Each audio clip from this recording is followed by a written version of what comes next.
Welcome back, everybody. Welcome to listen to your two favorite knuckleheads. It's Boomer and Junior. My name's Boomer. And I am Junior. Happy fall, late summer, getting into the fall, everybody. It is August 8th or 9th. And I am currently residing in South Bend, Indiana. There's some news for the pod. I just moved up to South Bend the last couple weeks, guys. I will be starting my MBA at the University of Notre Dame tomorrow. Thank you very much. This has been some news that we've not put on the pod for a while, or ever, really, just because I was still working the last few months, not to just commandeer the podcast, but we've known for a while, and I think there have been small hints at locations in the fall. Yeah, we've definitely alluded to it. Locations in the fall and proximity to games and things like that. Yeah, I'm officially in South Bend. I have two roommates. They're awesome.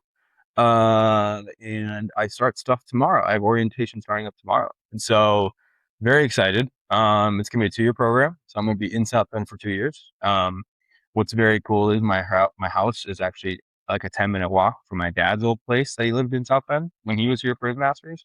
And so very excited from a football point of view, very excited to be able to finally go to Notre Dame games on a regular basis and be able to finally call Notre Dame my own and not just through my dad. And so very excited to say the least. Yeah. Zach, I gotta throw two quick notes on there, Nick. I guess this is for the listeners and stuff. And this has been like a big thing for Nick for a while. It's like a big part of the like family history and stuff like that, right? This is how his dad was able to move to the United States, was going to Notre Dame and stuff. So it's like a really big deal for the family. So this is super, super exciting. And the most important part about this MBA program, which Nick failed to mention just now, is that there are no classes on Fridays, which means that Nick gets to go out on Thursday nights and Friday nights and Saturday nights. That's a valid. I know that's good point. I don't know if my brain or my liver can take that any longer. I'm currently feeling the aftermath of my first PD Street night out, and it wasn't even that chaotic, to be honest with you. I just think I'm getting old, dude. I'm getting old. Well, Nick, I might have a transition here for us if you're ready for it. If you're feeling a little, under the weather and stuff like that, and need to get jacked up a bit, perhaps you should drink some Monster Energy. Not an ad. But for the Monster Energy Big 12 football season we have coming up here. Zach kind of jumped into stuff there. We're going back to our conference overviews leading up to football season, guys. And this week we're looking at the Big 12. And as Zach alluded, I didn't even know this, if I'm being honest with you. I could use some energy right now, and I think a Monster would probably bring me back to life. I still am like really salty about all these logos on jerseys. Monster being the Big 12 jersey sponsor does make a lot of sense to me, though. But anyway, yeah, I mean, it'd be cool, bro. Planted on the field is crazy. Oh God, I don't know how I feel about that. But and my favorite thing that you said is this is one of the things of all time. Incredible way that it is for sure. Yeah. So it's like I think it's like the season. It's like the Monster Energy Big 12 football season, and then same for like men's and women's basketball.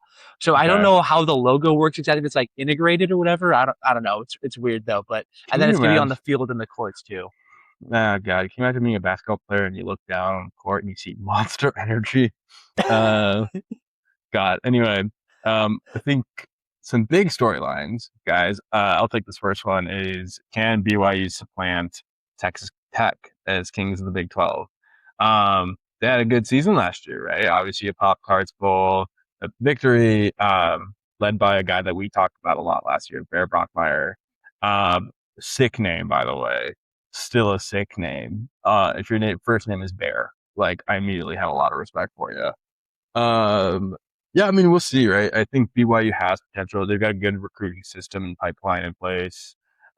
kids, a lot of good talent does end up going to Provo. And so, um, but then again, you got the money printing machine that is Texas Tech out in Lubbock. And so that NIL fund is slept on and kids will go, right? Also, don't they have their newest quarterback is like literally like the guy from Remember the Titans? Like he just has the same, he literally looks like the same guy. Oh Uh, yeah, Texas Tech. Yeah, they got Will Hammond, Sunshine. Will Hammond looks like sunshine, and it's the funniest thing on the planet. Yeah. Um, yeah, yeah. I think it's possible. I think BYU has done it in the past. I think the first game is going to be very telling of where these programs lie. Maybe the first real game, like not the flaky non-conference games, but yeah, Mm-hmm, for sure. I really like where both these programs are at, and like you said, yeah, BYU kind of building up, but Texas Tech obviously still on top with the oil money and everything. I would love to see this become like a continuous rivalry, like a Catholics versus yeah. convicts things, like a Mormon versus oil, something there. I don't know what the I alliteration have is, but something that'd be great. I have such more Mormons versus oil is crazy. Um, I have such a funny thing to tell you about Catholics versus convicts when we get to Notre Dame eventually. It involves my roommate, and it's the funniest thing on the planet. But stay Oh, tuned for that later. all Um, right. guys, I think it's time to get into these Big 10, Big 12 teams. Zach, you want to kick us off with Arizona, pal? Yeah, sure. So Arizona returning Noah Fifita. I actually don't know if that's how you say his name or not. But he's, a top player to watch leading this team. And he will be the one who can be driving the charge, see if they can go from good to a possible CFP contender, right? Mm-hmm. The Wildcats won 9 games last year. And they have him returning. They have some other players, some continuity and stuff, right? They had some decent continuity after the Jed Fish departure a couple years ago. Yeah. Can they keep actually like building it together after kind of holding the front, I guess, after that, then, and actually be able to punch through to a college football playoff bid? Let's see. I think it's gonna be a stretch, if I'm being completely honest with you. I don't know if Yeah. Arizona's got quite the firepower to do it. Um, CFP contender is a big jump. IMO. Like I think they're good. Mhm. But I think they're gonna be like a middle of the pack, middle to bottom of the pack if they make the top 25, right? I think they could make top 25, Hmm. but like I thought you meant middle to bottom of the pack in the Big 12, and I was like, nah, whoa, bold sorry. take off the rip. My sorry. I should have been more clear. Middle of the pack in the CFP rankings. Yeah. I think they could be on the higher side in the Big 12 for sure. Mhm. There's not a lot of competition there to be in the bottom of the pack. I think Takario Davis is also a cool guy to look out for, cornerback and one of the Big 12's most like premier defensive backs. He's 6'4" and is honestly one of our Arizona's most recognizable defensive guys. And so I would be very, very scared thrown into that secondary, being an opposing quarterback, and you've got Davis on the other side. Uh, I think I don't know, man. Like a big question that's always been proposed the last couple of years with Arizona is can they maintain consistency, right? Being in the Big 12, and consistently being in power in the Big 12, right? They've just been like I feel like they've just been like a lot like very wonky and like a lot of ups and downs with this program, and so um, sustaining success has historically been a problem for them, right? And so I don't know. We'll see if 2026 is the year for them where they finally break out of that. Signs, in my opinion, lead to yes, but Yeah. I we'll mean, see, right? they have the key there, right? You got it. They have their star quarterback, right? Mm-hmm. Last year had 3,228 yards and 29 passing Huge, touchdowns in the air, right? Like that's the huge. kind of guy you need to have leading your offense in order to be able to make that jump, right? So Yeah, maybe the stars find in line for that. Let's see. maybe we'll see. Mm-hmm. Staying in the state of Arizona, let's move on to Arizona State. They are one of the two teams, one of the three teams, I think, that are playing internationally. Uh, within the Big 12, I think UNC is the only non-Big 12 team playing Mm-hmm. internationally this year. Arizona State's playing Kansas in Wembley, which is a unique sentence that I never thought I'd say. I love that, by the way. As Yeah, can we double click on that real quick? Yeah. I love that, by the way. Like the fact that they're playing college football in in England is crazy. And not even I want to not even see. British colleges. Yeah. I want to see. You know how there was some, some people coming over from other countries for the World Cup and like Yeah. drinking bars clean of beer. I want to see what a bunch of ASU frats do to the Oh pubs my in England. gosh, dude. Oh That my that is going to gosh. be a sight to see. I could only imagine. Oh my god, that'd be so. I don't know if they could handle them. Is the thing. That'd be so funny. Mhm. Um, guy, I think key storyline is can Kenny Dillingham keep ASU in the Big 12, like in the upper tier, right, of the Big 12. Um, they were champions in 2024, and I think it's been harder to like maintain sort of that level of success. They're still obviously ranked like preseason wise, they're ranked number 6 in the Big 12, and so not bad. Pretty, I would say, pretty high up. Um, I think a guy that helps keep them relevant, CJ Fight, defensive line, um, probably going to be one of their best position groups. And truly, like Fight, I think I pronounced his name, Fight or Fite, is a preseason All Big 12 selection. And honestly, one of the better ranked guys. Like on that entire roster. So I feel like historically, I think Arizona State has been a program you kind of keep an eye on. Um, Remember at one point, I think they had Jaden Daniels before he transferred to LSU. So they've had good guys in the program, right? And so like it's a matter of can they keep talent and can they stay relevant, right? hmm Yeah, definitely looking like a strong defense. They've also got Zyrus Fiasu, I believe I said that right. Oh, Veteran linebacker and leader on the defense there. He's one of the more experienced players on that defense and hoping to, you know, really make them a dominant, consistent defense to, keep the opponent yeah, scoring low. But yeah, I think the real question here is going to be on offense, right? Losing a lot of production there. Star quarterback Sam Levitt transferring to play for Lane Kiffin at LSU. That's that was a major blow. I know as I watched Levitt play in person as a or actually I don't know if I watched him play in person. But I watched Sam Levitt play on Michigan State though many a moon ago. Um, yeah, dude. that kid is electric, and it's going to be rough to replace him. Um, yeah, like you said, Kenny Dillingham is a good coach, but he's been going through some serious battles on trying to maintain roster continuity and that high level talent. So we'll see if that Damn. defense can carry them to a victory, but they may not be able to overcome the offensive turnover. Yeah, man. I think that's always been one of Arizona State's Achilles heel, right? And so I mean, we'll see how they combat that this year. Do you want to go to our next one? Yeah, sure. Next, we slide over to Baylor, uh, and this is a team Wacky that it's Waco. it's been so weird, honestly. Like Baylor was so good, like around my Dude, like first college football memories. Like they were so good for like a good stretch there, and they got hit with some serious sanctions and stuff. There was some issues like that that. was I what don't remember what hurt it was them. exactly. Art Briles did, but there was some major like no stuff that happened there. Yeah. Um, but they've been kind of lost ever since. Right now, though, projected to be kind of around middle of the pack of the Big 12 this year, and we'll see if they can find consistency under Dave Aranda. They've bounced between promising stretches and disappointing stretches at different times. Yeah. And we'll see if they can maybe establish some consistency, maybe focus on beating the teams they should beat, and just kind of anything else from there being gravy, I think. Yeah. I think I mean as a Texas kid that's grown up watching a program like Baylor be successful, right? I mean, they were in the top 4, I think as recent of 2016, dude. Like maybe 2017 they were in the top 4 and they were in the playoffs. Uh and the fall off, watching the fall off has been crazy to say the least. And so Um, I mean, they've done a lot of work in the portal, right? I think a big one to call out is DJ Lagway, quarterback. Um, huge, a huge like QB that they've brought in, right? At least like from a name point of view. Don't get me wrong. I think he's a bum. I think TJ Lagway is a complete and utter bum. I'm not Um, going to disagree with you there. on paper, he is good. On paper, he is good, right? The former five Is he? star.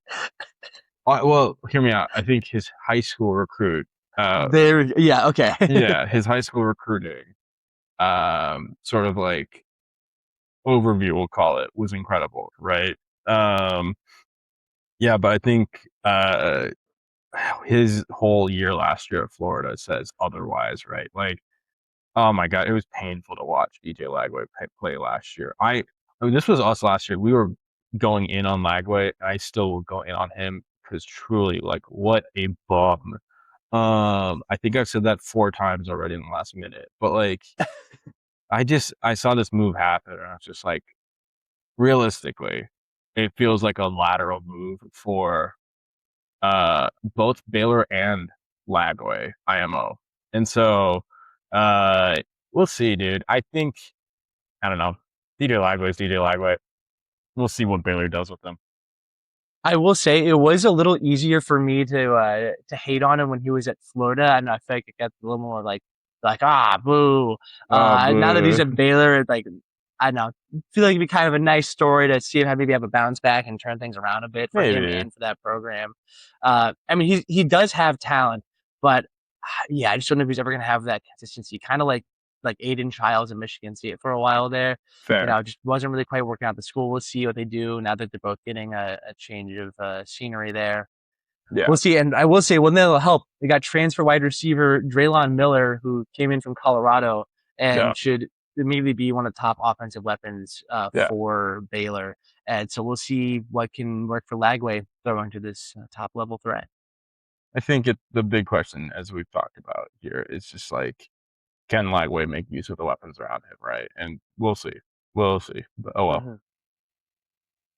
Mm-hmm. Cool, man. Let's go actually up to Provo. I think that's the next school we're looking at. We're gonna look at BYU, Brigham Young. Which sounds weird because it sounds like you're saying, I don't know, man. Anyway, the BYU Cougars hit the Big 12 championship game last year, man. And unfortunately, we're dominated by Texas Tech. You saw that we talked about that game last year, right? I don't. I'm never gonna forget that. I think it's like they got hit with injuries late, right, which really really Mm-hmm. hurt them, and so uh, can they come back in 2026 and have the same energy like moto that they had, mojo that they had? Um, I think a guy to watch is LJ Martin, running back, reigning Big 12 Offensive Player of the Year. That's huge on its own right there. Ran for 1,300 yards last year, man, and was voted the league's preseason Offensive Player of the Year already. And so running backs are always unique in terms of like, can they keep up that consistency, right? Um, like Ashton Genty was a good one where he did. Um, but we'll see. I think BYU does well. Preseason ranked number 2 in the Big 12. I think they're going to have a good year this upcoming year for Yeah. sure. I think something interesting to talk about with this, right, is there was a lot of real possibility that BYU's coach, is it Kalani Sitake? I don't know if I said that right or not. I Mhm. apologize if I did say it wrong. But anyways, their head coach got offered the Penn State head coaching job. And a Yeah, lot of people thought that he was going to take it, but he didn't. He chose to stay there, in Utah at BYU. And as a result, the roster didn't blow up because he stayed there. So team staying there too, not yeah, transferring over with them and everything. So this is, I think this might be an interesting thing to kind of look at and think about is if that kind of galvanizes this team to kind of push through. It seems like they're all very locked in on this mission, right? Of pushing through, winning that Big 12 championship, punching that yeah. bid into the college football playoff. That'd be really exciting. And you And talked they've a got little the bit caliber to there do it. about the running. They've got the caliber to do it. As a program, Mhm. BYU can do it. It's a matter of can they find the rhythm is the thing that they Yeah. found last year. That's all I think it comes down For to. sure. hmm It'll also be interesting too. I think Bear Bachmeyer with another year of experience. I think he's going to be Mm-hmm. really built up and stuff. Be curious to see him play this year. I think he's going to be Mm-hmm. absolutely electric to watch. Then on the defensive front, you've got Keanu Tanuvasa. I don't know if I said that right or not. Defensive lineman, but he's a veteran there on that defensive line. Was a preseason first team All Big 12 selection, so he's going to be at the top of the game for that Nice. conference. I'll be excited to see if he can wreak some havoc and cause some commotion for the Cougars. That'd be nice, bro. That'd be nice. hmm Let's go on to Cincy. Nick, is a Bearcat a bear or a cat? I do not know. Wait, I gotta look this up. Um, I have always been wondering what that is because that's what Cincinnati is. And okay, Google says it's neither a bear nor a cat because that makes okay. sense. Um, Yeah.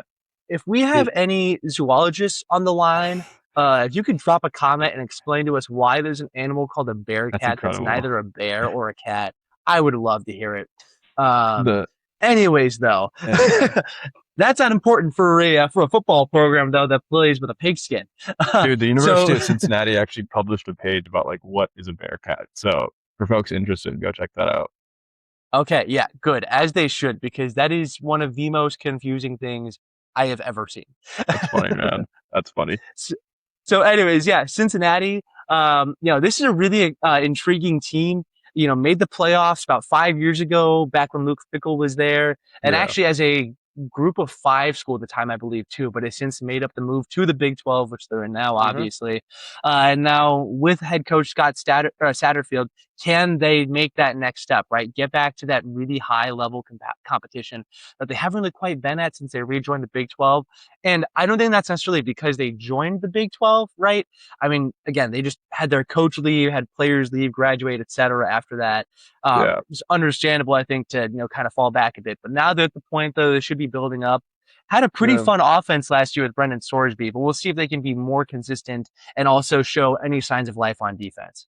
Yeah. What a name, right? Brandon Sorsby, the guy that like truly crashed and burned, dude. Who's that Like, guy again? Yeah, I don't who I is don't that know if guy? we've talked about him recently. Um, I think a big thing that they're gonna have to tackle this year is replacing the guys that they got leaving the roster, right? They got a huge veteran presence, and like typically teams that lose guys that are older, a good chunk of the guys that are older take time to rebuild, right? Like we saw that with Notre Dame a couple years ago. They had a lot of vets leave, and it's taken a while to sort of like build back, right? And so we've done well, but still, I think a couple guys to look out for on Cincy, man, like Joe Royer, tight end, arguably one of the league's most proven returning TEs. 29 catches for 400 yards and 4 tutties in 2025. Um, I mean, he's got guys like him are really was keeping Cincy at ranked at 12 in the preseason, right, for the Big 12. Which by the way, I think is like really like offensive to Cincinnati. Putting them at 12 is, I think, offensive in my opinion. But I don't know. We'll see how they shake out. For sure. And then on the defensive side of the ball, we've got somebody who's up there with Sauce Gardner, at least in terms of name talent, because MJ Cannon is lining up there in the secondary. He's a veteran defensive back and one of Cincinnati's most experienced pieces there. We'll see if he can be a lockdown. I don't think it's fair to place the expectation on him to be Sauce Gardner, but he's got the name for it at least. So it'd be sick if he That's was able to awesome. play at that level too. I love that these guys have like these sick MJ Cannon. Awesome. All right, man. Let's go. We're gonna go down a little south to Colorado Buffs. I think Zach and I have been very, very vocal about this team and their coaching presence the last few years. They're going into the preseason ranked at 15 in the Big 12, which I think is valid. I love it. I love it. I want to make one thing real quick. Once I say one thing real quick, I love how both Deion Sanders and Bill Belichick talk so much about like how they're gonna come and revamp their programs, and both of them have sucked. And if anything, Dion has been here longer, so he's got no more.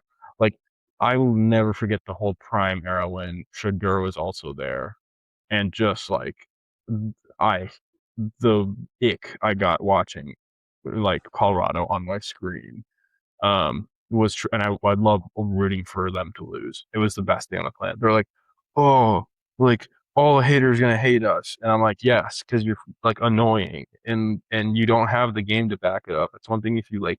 I remember. Sorry, I'm going off again, but remember when they beat down TCU team a couple years ago, like the one that had they were like, oh, we just beat the runners up in the national championship. That's because all their players had left. Yeah. Um, Anyway, my whole point that I'm coming around with this is just like uh one of the questions we're talking about is can Dion sort of stabilize a Colorado rebuild, right? And so um I my gut says no. I don't think Dion is the guy. I don't think he ever was the guy. I don't think he ever will be the guy. Like To put it simply, Nick, Dion is not him. he's not him. He's not him. It, at Um least not as a coach. Yeah. I mean, back to your no. Bill Belichick versus Dion point. I mean, I guess at least for Dion, like there wasn't really, I mean, I guess, well, he did have some success at Jackson State, I guess, but for an FCS school that he was able to use recruiting cachet to kind of just like leap over everybody. And even then, I don't Yeah. think they won like the national championship or anything. They weren't like that crazy good. So, anyways, No. Bill Belichick is a lot more surprising to me since he allegedly is the greatest football coach of all time. Allegedly, uh, it's looking like maybe a Mickey Mouse Tom Brady situation. Seemed like Tom maybe was Yeah. him, Oh but yeah. I mean, we've known that though. yeah. Everyone's known that, and like I don't know. Well, that's a pro conversation. Thankfully, that's Mhm. not for today. But Anyways, yes, yeah. Yeah, so we'll see. Like you said, I don't think so. I would like to see Colorado succeed in an ideal world without Deion Sanders. I don't know, something about them seems like a team that would be fun to root for. However, it's hard to root for anyone or anything associated with prime time, in my yeah. No, opinion. on So absolutely, bro. No, yeah. no, not even a thing. Mhm. Um, And yeah, so I I think guess yeah, couple. one final kind of storyline here is Colorado has had some success bringing in some top level talent Yeah, at certain positions. Obviously, had Travis Hunter, Shooter Sanders yeah, was a solid prospect, some other 4 stars and stuff, but they have had absolutely zero depth and terrible offensive line play for the most part. So the key thing is going to be just building out a complete roster, including depth, to be able to have guys come in reserves for other guys to rest, cover for injuries, etc. So yeah. that's a big thing. But they have 43 transfers coming in. We'll see if they're able to finally make that happen. Yeah, I think got one of the guys that got is Juju Lewis or Julian Lewis, quarterback. I remember hearing about this guy. Like he had some really big offers coming out of high school. 5-star quarterback, but chose to go to Colorado to work with Prime. And so, I mean, yeah, we get a lot. He didn't have a ton of playing time in 2025, but he's finally gonna get the reins to the Colorado program. Uh, yeah, I think Yeah, we're. and he'll be throwing the ball over to Danny Scudero. I think I said that right. Wide Why receiver, am I heard that name? one of the nation's most productive returning receivers. That's gonna be exciting for Juju Lewis slinging the ball over his way. Yeah, Again, that's man. gonna matter if he has time from his offensive line to throw the ball. We'll see. Not gonna lie, this feels like a team that might actually be able to start to piece something together. But I Maybe. don't have super high expectations for the Buffaloes this year.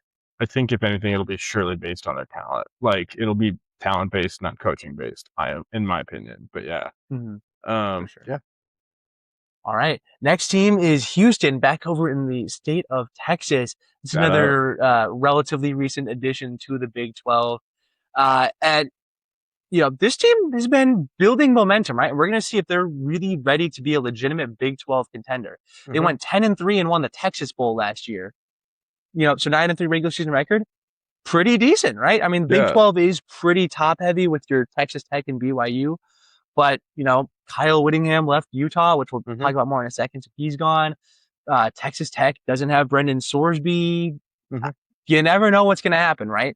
Yeah. So, Houston might be able to keep building up a bit, and we'll see if they're able to, get into that Big 12 championship game maybe this year.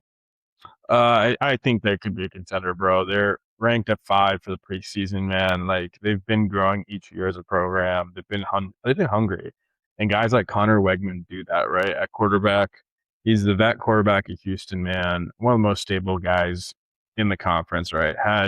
He threw for 236 yards at 4 tutties in the bowl win over LSU, man. And he's coming back for his final year. I think that's the kind of stability you want to see at the QB slot. But yeah. Final year, because I think he's been playing college football since I started my freshman year of college, something like that. I thought This that is a dude's name was Diego familiar. Pavia, like 20 years in college situation right here. Not actually, but he's definitely at least fifth year. I think sixth year, something like that. I don't I know how thought the I remember five for seeing this five guy. worked with all this, but he started at Oklahoma State for a while. He's been here now for a little bit. He's all over. I thought I um, remember seeing this guy. yeah, this is also Yeah.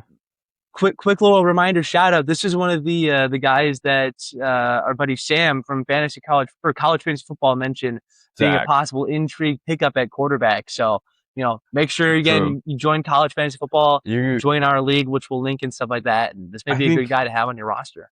I think you're gonna get mixed up with somebody else, dude, because this Connor Wegman's only been around college football since 2022. Now he did play. Oh, okay. Um, I think I just got off and he's probably been a starter his entire career or something like he that. played at Texas A&M 2022 through 2024, and then has been at Houston since 2025. Um, Oh, interesting. Okay, yeah, I'll have to look that up after. I'm thinking of somebody maybe slightly different they then. played all 13 games last year at Okay, Houston. Played a few others in the previous years, but yeah. gotcha. Fair But enough. yeah, he's one to look out for, along with Amari Thomas, wide receiver, big play receiver in preseason All Big 12. He's one of the three Houston players selected for the preseason All Big 12 team, he's going to be a huge target for Wegman downfield. Yeah. Absolutely. Let's come back up to the Midwest, shall we? Let's go to Iowa State. Check out the Cyclones. Preseason, they're ranked number 16 in the Big 12, which is rough to say the least. Cyclones have been one of the more consistent programs under Matt Campbell, but that's about to change going into 2026 with Campbell going out east and making Penn State, Iowa State, the Iowa State Nittany Lions, as I like to call it. And I think it's a matter of like how quick can Jimmy Rogers come in and establish a program, right? Establish a cadence, a rhythm, and things like that. Really, I mean, there's going to be a huge gap with Campbell leaving, right? And so, and a lot of the guys on that program leaving out to go to state college. And so we'll see. We'll see how Mhm. this one plays out. For sure. And coming into quarterback that offense is going to be Jalen Rayner, who is a pretty interesting prospect coming in, transferring from Arkansas State. Last season, threw for 3,361 yards and 19 touchdowns, and also rushed for 7 touchdowns. So a bit of a ground threat as well, a bit of a dual Mm-hmm. threat there. This could be a really interesting guy to see if he can maintain that productivity. He could honestly put up some crazy numbers in a Big 12 that, again, we've talked about is like kind of, got the 2, 3 teams up top that are like big time contenders. I can see this guy just balling out and putting out some crazy stats there in the Big 12 Yeah, against some of the lower teams. for sure. And stay in the Midwest. Yeah, and then we can roll on over to Kansas then. Shout out to my homies who are big KU fans. Shout out Nick, the KU alum. Oh, Okay. other Nick. This is a San Diego Nick. I apologize. It No, was a little confusing. I completely got it. Also, shout out my Yeah. old neighbors, uh, Dom and David, back in Dallas. They're my only Kansas guys. Dom, more specifically, um, Dom sells wine in Dallas, like he's a wine trader, and like when I tell Oh, you he like some of the best wine I've ever had in my life. Dom, I miss you. You see this? I will make sure to text you. I hope you're doing well, my friend. all right. Shout out Dom. um, all right. Yeah. So for the Jayhawks, the big storyline here, right? This team was just dead for so long. I'm Yeah, truly dead. And this wonderful prince named Jalen Daniels waltzed into the program and breathed some life into it for the first time in what feels like an eternity. And while yeah, Kansas didn't, go and make the playoff, anything like that, they did like have some success though. They won some good games.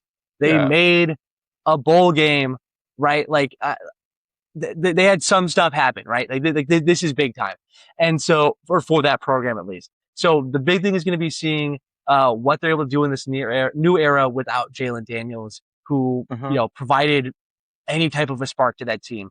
They aren't projected to be that too low. They're projected to be kind of like bottom of the middle of the pack.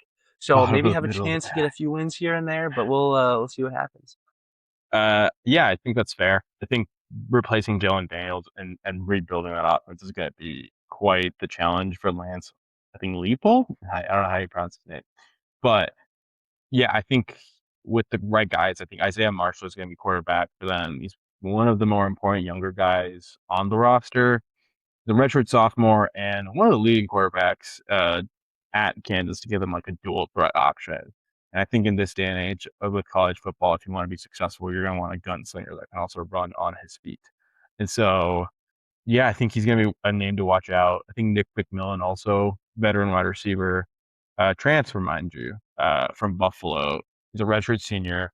He's going to give that wide receiver room a lot of good experience, right? And so, I think I think there's some names to watch out for. I don't know if Kansas is going to have the breakout year they're all kind of late on, but they've always got basketball season to joke.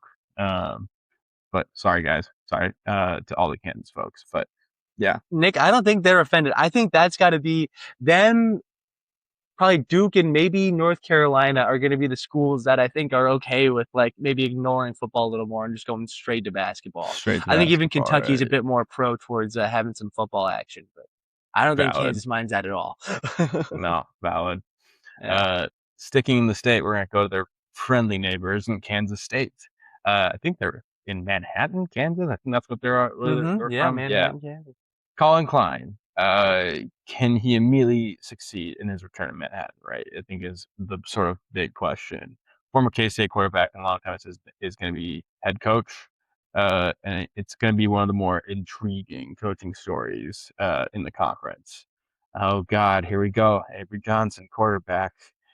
Oh God, I don't like this guy. I physically feel like nauseous talking about this guy.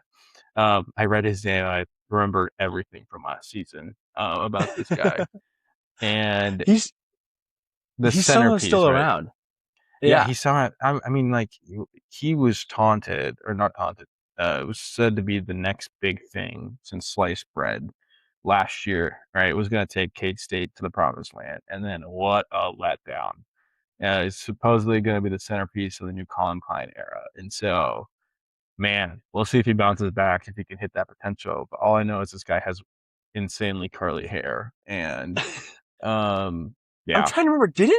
Didn't Kansas State choose him over Will Howard? And that's why Will Howard transferred to that's Ohio State right. and then won a national championship. Yeah, I mean to be fair, Will Howard wasn't he helped in Yeah, that system? yeah.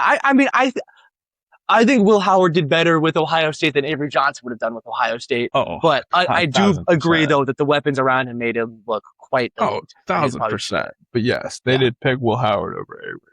yeah. What Crazy a stuff.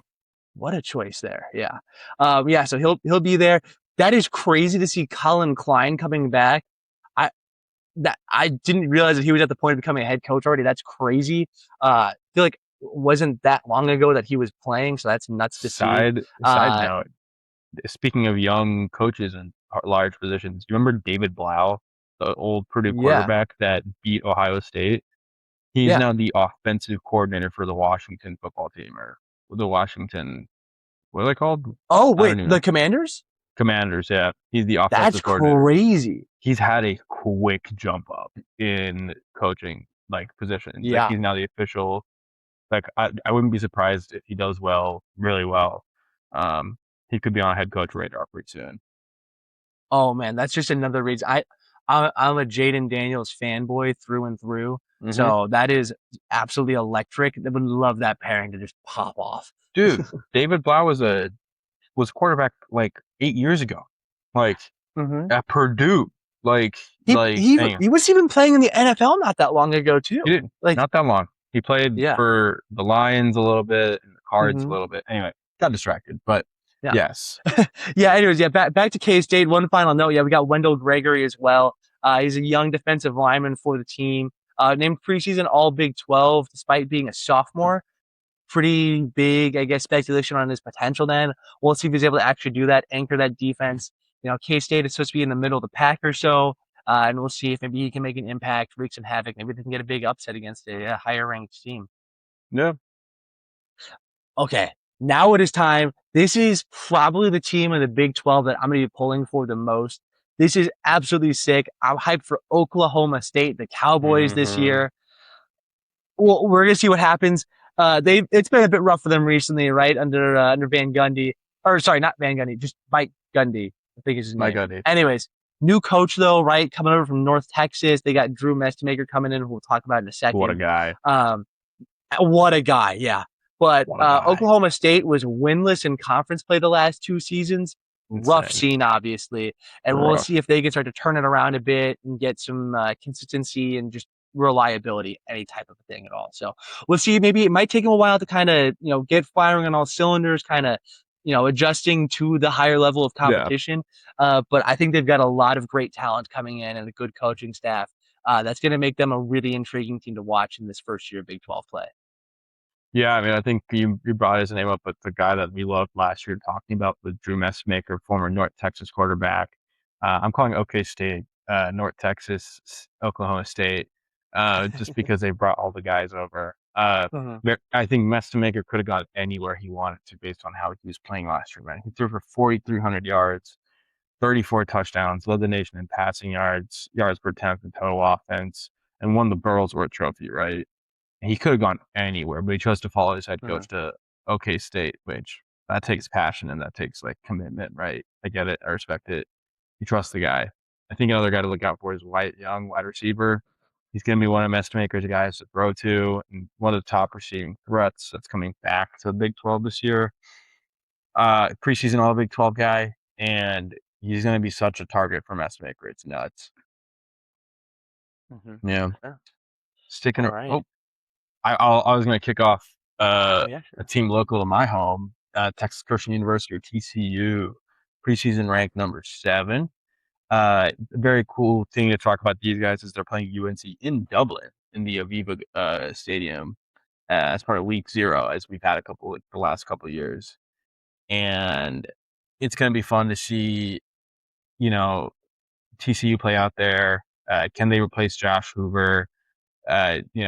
Who accounted for 71 career touchdowns and a major part of TCU's recent coming back up into the ranks, right? And the guy that they're going to try and trust to do that is Jaden Craig. He's a Harvard transfer, which is such a weird thing to say out loud. But then again, they've had some good quarterbacks come out of Harvard, but he's, you know, recently rewritten a ton of Ivy League records. And so, let's see if you can translate that on the big screen, on the big field, right? The Power Four. Mm-hmm. Yeah, Nick, I'm calling my shot right now. Josh Hoover is not him. We're gonna see that at Indiana when they face some higher level competition. It's not Good. gonna be apparent when they're playing their cupcakes and stuff, which Kurt Cignetti and IU seem to love in Love them. terms of scheduling their roster. But when they're playing some of the top level Big Ten teams when they get into the playoff, because I do believe they make the playoff still, I would not be surprised if he loses them a game. I do Mm. not believe he's going to be him at this higher level. I Might be also a don't hot think take. he's Actually, him. probably is a hot take, but that's I'm calling my shot right now though. Good. I don't So, think that's that anyways, hot. I don't think that's that mhm, hot. I saw the moves tw- I made for him last year. I don't think he's like the same level as mhm, Mendoza was. But yeah, so that said, then I think Jaden Craig maybe not a major step down anyway. I think this could be interesting. I don't uh-huh. think he's going to be lighting the world on fire, but hopefully be make some smart decisions. He's a Harvard guy, so he's probably got a decent He's a brain. Harvard guy. Yeah, and then the other thing, then the defense can replace this veteran heavy secondary. TCU lost critical contributor Bud Clark and some other important defensive players, and so they'll have Jamel Johnson stepping up as the new leader of the secondary. He had 5 interceptions last season, which led the Big 12, as well as 96 tackles. So, that's a pretty good impact contributor right there. We'll see what he does as the number 1 DB for the Horned Frogs. Yeah, be good to watch, man. Yeah. All right. Now on to everybody's least favorite team in college football. Now, I'm joking, but it's definitely a team that's been causing a lot of controversy. That's the Texas Tech Oil Raiders. I mean, Red Raiders. Uh, yeah. Storyline here. Obviously they had a whole lot of the drama with the Brendan Sorsby situation. Weathering that, they've got Will Hammond now to play the quarterback position for them. We'll see how he does. I think Brendan Sorsby was talented, but not irreplaceable. So I'll be curious to see how Hammond plays. And as a result of all that, losing other players and everything, we'll see if Texas Tech can defend its Big 12 championship. Key thing is they also lost a lot of players on that defense, right? Had some guys get drafted in the first round throughout the draft and everything. And so we'll see what they're able to do after their 12-1 season this past year. Yeah, I mean, it was so messy, the whole Brendan Sorsby thing, dude. I think there was definitely blame in Texas Tech's part in trying to sweep it under the rug, right? And not doing something about it early on. But I mean, yeah, it's gone. They're gone, and they're gonna look to Will Hammond, right, to try and be the guy to. I think he could be the guy. I mean, he's got a 63% pass completion, had 680 yards and 7 tutties last year, right, and 299 rushing yards, right, and then not to mention 5 rushing tutties. They played in 8 games, right. I mean, the guy's got potential, right. I think you just give him time to develop, give him some play time, and I think the guy can actually go off and do something with Texas Tech. Preseason ranked number 1, by the way. Yes, sir. Yeah. Yeah, so they'll be the team to beat. Um, and we'll see if anybody's able to catch him. Like we said, we think BYU might be one of those top candidates. Maybe you got a sneaky team like Arizona or something too, but yeah, we'll just have to wait and see when the ball snaps. Let's go out east to Orlando. We're gonna check out the UCF Knights. Preseason ranked at 14. And good old Scott Frost is back in the picture. He's Yeah, back. woo! He's back in Orlando and led them to their historic 13-0 season in 2017, where I'm pretty sure they got left out of the playoffs, which was Yep. very, very controversial. And a Peach Bowl win over Auburn that year, right? And so they're going to look at guys like Alonzo Barnett, third, one of the most unique names I've ever heard in my life. He's going to be their gunslinger. He's coming in from James Madison. He won Sun Belt Player of the Year, and he's going to bring in a dual set or be a dual threat quarterback that is going to help propel Frost's offense. Mhm. Yeah, Nick, in an era of college football playoff expansion, a lot of Mm-hmm. people giving it some hate and stuff like that.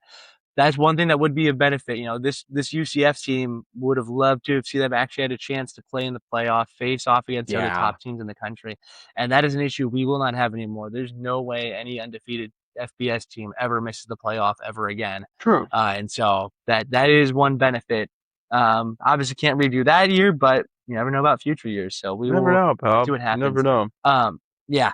That said, might have been the stars aligning a bit for Scott Frost then, getting some good talent and stuff that like pan out really well, and having the lower level schedule at that point then than they do now in the Big 12 conference for the UCF Knights moved to not too long ago. But we'll see. He has had success there before. Flamed out like crazy at Nebraska, but maybe he likes that Orlando weather. Maybe the humidity is where his plays work better. I don't know. Hopefully, it doesn't We'll melt. see. Yeah. But yeah, they had 31 players come in through the transfer portal. That'll help bolster the roster there a bit. And then, like you said, Alonzo Barnett, another player that was shouted out by Sam for college fantasy Yeah, football. I Including him thought on that your name was roster. familiar. Yeah. Yeah. Yeah, yeah. And he was just so fun to watch too at James Madison last year. He's Mm-hmm. got those legs to him. He's absolute dual threat right there. No, for And sure. then they'll have linebacker Lewis Carter, who will be expected to be the defensive leader for this unit that kind of shouldered a lot of the burden last year. They were a pretty reliable unit last year while the offense was lacking. So if Carter can help maintain that defensive intensity right there, have them continue to shut down opponents, and then you get Alonzo Barnett and others in to help spark the offense. UCF could be a really fun team to watch. Yep, love it. All right, and then way over west to Utah, the Utes. They obviously the undisputed top storyline here is what is Utah going to look Yeah, like after the Kyle Whittingham era. yeah, This guy was there for like I think 25 plus years in total, and just over 20 years as a head coach. That is a long time, especially in the modern era of college huge. football. I mean, that's truly absurd. Yeah, I think Whittingham going to Michigan is obviously going to change up Utah. I mean, I didn't think. I mean, we talked about that briefly. We talked about it last year when the news broke, but like, I don't know, man. I think Utah recruits well, and we're gonna touch on. I think something I can touch on is like Morgan Scully is. It's not it is still gonna be he's been part of that Utah culture this entire time as a Mhm. defensive coordinator, right? So he's gonna be a big part of that in those recruiting conversations and things like that. So from a culture standpoint, it's not going to be a full reset. And so love to see that. Obviously, he was most recently their, defensive coordinator. He's been their DC for 10 years or so. And Yeah, so was a Broyles Award finalist back in 2019.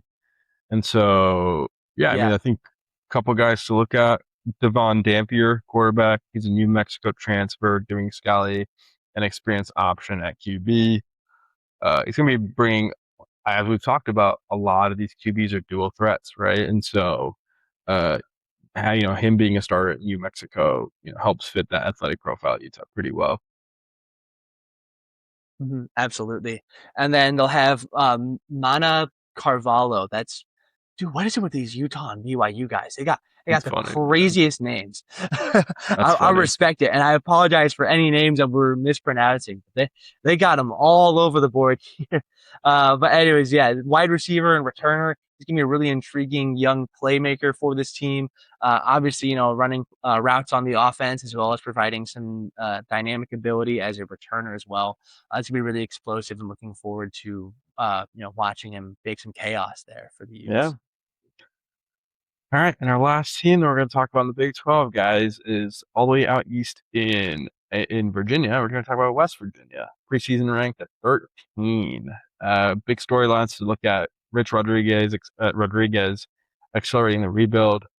I mean, we're going to have to look at year two being a massive roster teardown, right, into sort of like a recognizable program.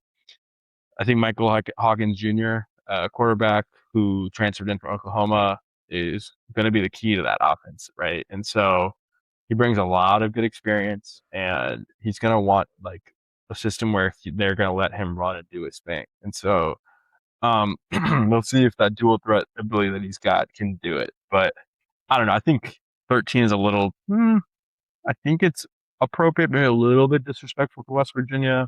I think I could see them totally being like right down the middle of the pack for the Big 12. But yeah. Yeah, I mean, you're not going to hear me praising any Rich Rod team after his time at Michigan, but yeah, Yeah. I think there's some interesting stuff going on here in Morgantown. Yeah, Michael Hawkins Jr. I think lights were too bright for him at Oklahoma. I think this might be a better fit for him. Excited to see what he's able to do there. And then he'll also have next to him in the backfield Cam Cook at running back.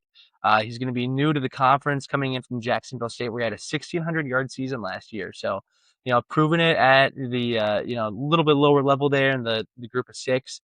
But obviously putting up some crazy production. Though you gotta run the yards somehow, right? So he was able to prove it at that level. We'll see if he can do it in the Big 12 conference as well. Dude, And love it. with that, yeah, that concludes our Big 12 preview. So thank you so much, as always, for joining and tuning in, everybody. Appreciate you listening in. As always, make sure to like, rate, review, subscribe on the YouTube and Spotify. Email us questions or feedback at officialboomerandjr@gmail.com, or drop a comment on the video or podcast on Spotify. And then check out our social media. We got the Instagram, TikTok, YouTube Shorts, Facebook at Boomer and Junior. And make sure to join College Fantasy Football, or collegeFFB.com. Make sure you join the Boomer and Junior Podcast Fans League. I'm Check excited to us get some serious out. competition going there and see how we all shake up against each other. So thanks for tuning in, everyone. Have a great one. Bye, guys.